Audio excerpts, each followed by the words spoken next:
So today we're going to be exploring architecture by looking at bird's nests. This bird's nest here I found in my backyard. So I promise I didn't steal it. Birds came last spring and they built it on my porch. Then new birds came, they used it, and then I found it on my grass one day. So it was left behind, and so I brought it in. So it survived a whole year. So when we're looking at this bird's nest, we see that the birds used twigs, they used some trash, they used a lot of mud, they used other little pieces to build this nest. There's even feathers in here, there's like a grocery tie thing, and they kind of just weaved everything together. So when we go outside, we we can see that birds kind of pick at things and fly from tree to tree and they grab different stuff. Since we're in a city, that looks different than for people living outside of the city. So right now that it's springtime, it's the perfect time for birds to build their nest. What they do is you'll see a lot of nests being built in different trees high up, or maybe people that have porches, you'll see them in the porch. If you take the train, we'll see a lot of nests being built underneath the L stations. So next time you take a walk, just look around to see where these birds are building their nest, and because we're in the city, what birds use to build their nest. So today what we're gonna do is we're gonna try to build our own nest by using different materials that we either find outside or materials that we find inside to see if we can build a perfect nest for the perfect trees in our house. And different birds use different things. So for example, did you know that flamingos just use mud to build their nest? And what they do is make a pile of mud and they lay just one egg in that mud for their babies. Since our current habitat and our surroundings are either our home or our backyard, we're gonna look around our house to see what we have.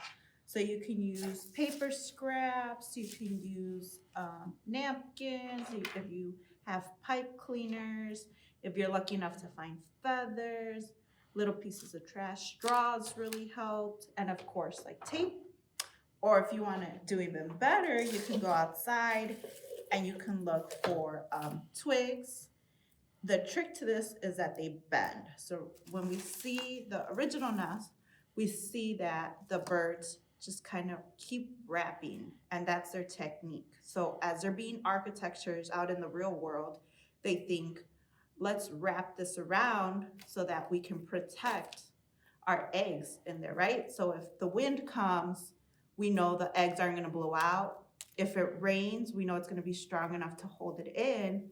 So they think about all of that as they're building this nest. So they do circles because of course, we wanna keep this in just in case they roll around. They wanna be nice and tight and they wanna be soft, right? We don't want anything hard in there.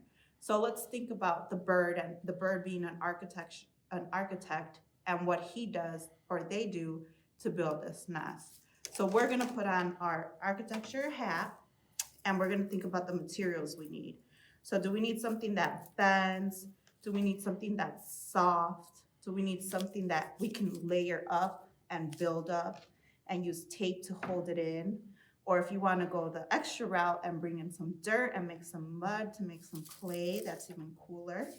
So what we do, of course, for any design we wanna do, we're gonna think about what it is we're gonna use and we're gonna draw up our design. So if we're gonna do a circular design, what are we gonna use and how are we gonna shape it? So if you wanna draw all that out. So when you have your design, after you use all your materials, you're gonna start building.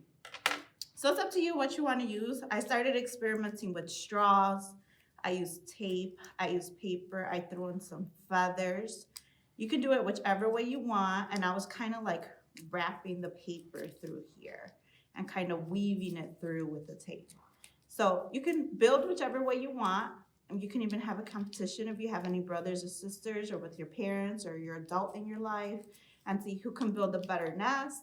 What I was using was the plate for the bottom, so maybe in the end I'll tape it all up to see if it holds it in. You can try clothespins, maybe holding it together, seeing what works and building up to see if this makes a stronger surrounding for our eggs. And in the end, of course, test it. Find some balls maybe you have around the house. I don't suggest using real eggs, but if you want to get really creative and see like what eggs withstand water, or if your balls can hold off in the wind outside, that'll be the best trick to kind of building this. And see what you can find around the house. Of course, ask for permission before you take anything from your junk drawer or your parents' or your grandma's house, and kind of keep building and see what you can do and see what kind of architect you can be as a bird architect in your house. And of course, if you have a big backyard, or if you want to take a walk through your block, see what you can find. Maybe you find leaves, maybe you find different twigs, and you can start building from there to see what kind of nest you're able to build. If you want to get super creative, you can even find a blow dryer and see if your blow dryer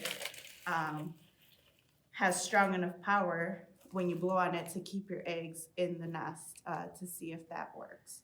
So think about what materials you have, what you can use in your house, what you can grab from outside to build your perfect nest to protect your eggs.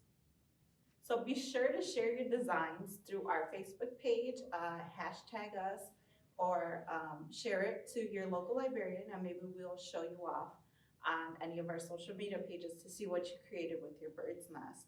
But while you do that, you can check out these great books. So something like Mama Built a Little Nest shows off different types of birds and the different types of nests that they build with their surroundings.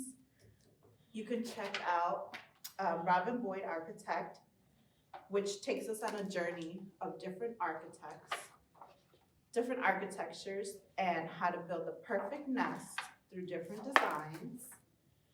Or you can check out Urban Roots, which shows in the city how birds get creative and where they build nests in buildings, in lampposts, maybe in shoes.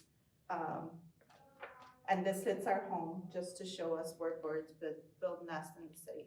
And of course, there's so many other great titles at the library, and be sure to check out any books and see what you come up with. Maybe they give you ideas on how to build your perfect bird nest. Thank you so much.